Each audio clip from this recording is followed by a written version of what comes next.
Subscribe our YouTube channel and watch our videos. بہت زیادہ غصہ بھی تھا اور حسد کا مرض ان میں بہت زیادہ ہے. خود اندازہ لگاؤ نا کہ اگر کسی عالم دین سے کسی نماز میں خطا ہو جائے تو آدمی جواب یہ دیتا ہے کہ بھئی خطائیں تو ہوتی رہتی ہم سے. بخاری میں ہے کہ حضرت نے نماز پڑھائی اور نماز کے بعد صحابہ سے کہا کہ انما انا بشر، میں بھی ایک بشر ہوں، انسا کما تنسون، بھول جاتا ہوں جیسے تم بھولتے ہو. فاذا نسیت فذکرونی، جب میں بھول جاؤں پیچھے سے آواز دیا کرو. دیکھے ذرا، یہ کہتے ہیں سیاسی عالم امامت نہ کرے، اور تیری کیا امامت ہوگی لپڑو. امامت تو وہ ہے جو پوری امت کا ذمہ اٹھائے ہوئے. تو جواب تو یہ ہے کہ واقعی قرآن، سنت، دین کسی ایک آدمی کے کنٹرول میں نہیں ہے اللہ رب العزت کے علاوہ. فجر کی نماز پیغمبر نے پڑھائی اور سورۃ مومنون آپ تلاوت فرما رہے تھے. بعض آیتیں جو بعد میں پڑھی جاتی ہے حضرت نے پہلے پڑھی، اور وہ جو پہلے پڑھنی تھی وہ بعد میں پڑھ لی. نماز جب ختم ہوئی آپ نے کہا الیس فیکم ابن ام عبد، عبداللہ ابن مسعود نہیں ہے؟ جی حضرت، اور تیرے ہوتے ہوئے غلط پڑھا گیا. کتنا بڑا اعتماد ہے ابن مسعود پر. اس نے کہا حضرت آپ پر نازل ہو رہا ہے، آپ نے یوں پڑھا، ہم نے کہا یوں. ہاں لو نسخ لاخبرتکم، ایسا ہوا ہوتا پہلے اعلان کر دیتا.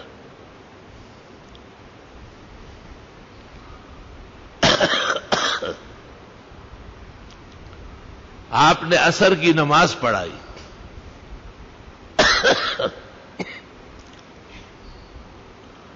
کسی مسئلے میں غصے میں بھی تھے، ناراض تھے بہت، اور سلام پھیرتے ہی پیچھے پلر کے ساتھ بیٹھ گئے. ایک شخص تھا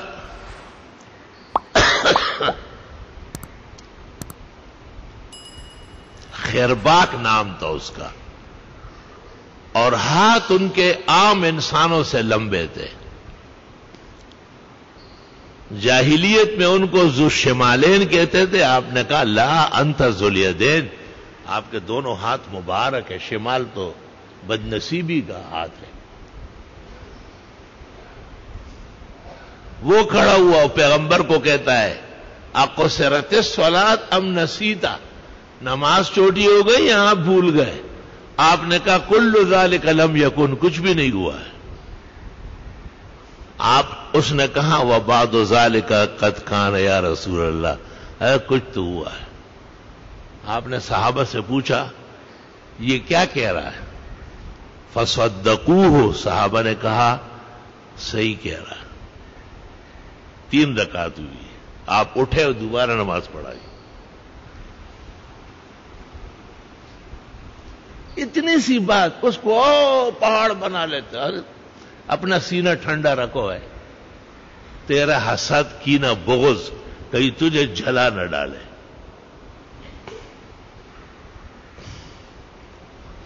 حضرت علی رضی اللہ تعالی عنہ نے جامع مسجد کوفہ میں فجر پڑھائی اور بعد میں اعلان کیا. بعض کہتے 16 دن بعد اعلان کیا کہ دوبارہ پڑھیں گے، اور اس میں غلطی آئی. کسی نے کہا اتنے دنوں بعد کہو شکر کرو کہ مرنے سے پہلے پتہ چل گیا اور علاج ہو جائے گا. مرنے کے بعد پتہ چلتا تو کچھ بھی نہیں کر سکتے تھے.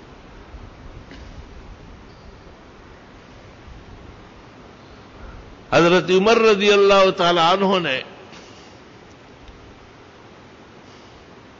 سورۃ مومن تلاوت فرمائی فجر میں. نماز کے بعد ابو سعید خدری آئے اور ایک آیت پر حضرت عمر سے سوال جواب کیا. حضرت عمر نے کہا کہ جب یہ سورت نازل ہو رہی تھی تمہارے قبیلے میں سے ایک بھی مسلمان نہیں تھا. چل تجھے قرآن کا کیا پتا ہے؟ وہ اٹھ کے چلے گئے. کچھ دن جب گزر گئے اور اس سورت کا دوبارہ نمبر آیا اور حضرت نے نماز میں محسوس کیا. سلام پھیرنے کے بعد کہا افیکم خدری، ابو سعید خدری ہے؟ جی حضرت. واللہ احسنت بی، آپ نے میرے ساتھ احسان کیا تھا، اللہ آپ کو جزائے خیر دے، اور آپ نے صحیح کہا ہے. لا الہ الا اللہ وحدہ لا شریک لہ